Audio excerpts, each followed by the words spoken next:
Have you ever wondered how much money NASA gets from the federal government?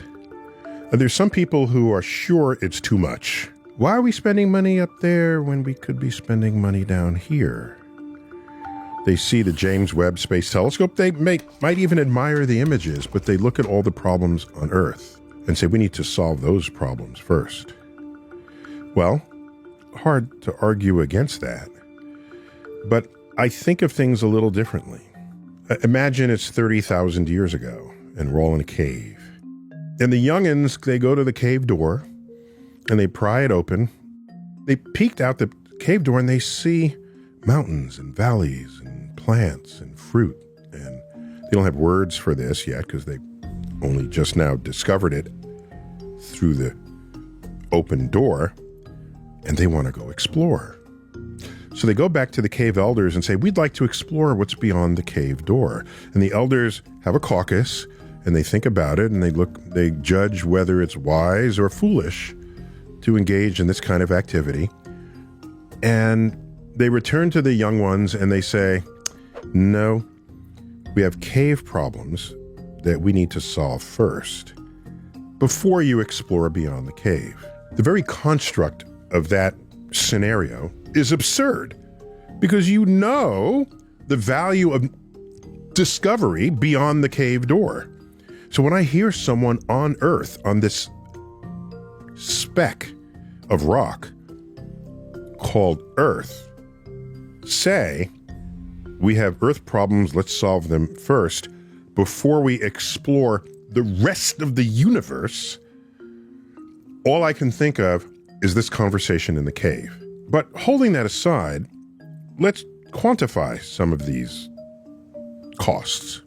If you look at the budget that NASA receives, that pays for everything that's NASA branded, our portion of the International Space Station, the rovers on Mars, the mission that went past Pluto, the mission to deflect an asteroid, DART, Double Asteroid Redirect Test, all the missions, all the it's continuing to pay for the Hubble telescope. All of this, add it all together, it comes to, in the forward budget, 2025, comes to $25 billion and change. $25 billion, so that's a lot of money. Well, is it? Is it? In the big picture, is it? Well, let's look at the federal budget. How much money annually does the federal government spend? Last I checked, it's around $7.3 trillion. Okay, all we have to do is take the ratio of 25 billion to 7 trillion. And when you do that, you arrive at 0.35% of the federal budget. So here's $1, your tax dollar here in the good old USA. 0.35% is a little over 1/3 of a penny on a tax dollar. So if this represents 100 pennies, because it's $1, I'm going to remove from it 1/3 of 1 penny. So let's go ahead and do that. And I'm going to cut 0.35% of the width of this dollar. There it goes. This is NASA. This is the rest of what the U.S. government is spending money on. Are you really telling me, don't spend that on space? No, that's a waste of money. Fold this back into the 99.65% of the federal budget to make everything better. Really? Really? Yes, money goes to curing cancer. It goes to trying to solve the homeless problem. It goes to all of those things. Yes, it does. NASA just happens to be really visible in everything it does. Think about that. If NASA received the budget people thought it was getting, it would have a way bigger budget than 0.35 of 1 cent out of a tax dollar. All I'm saying is, I don't think you have an argument to suggest that we're spending too much money on NASA, because when I remove that too much money off the side of a dollar bill, you can't even tell the difference. NASA has been a bigger fraction of the federal budget in the past. In the 1960s, we were going to the moon. We had to beat the godless communists there, all right? Our sworn Cold War enemy, the Russians, the Soviet Union.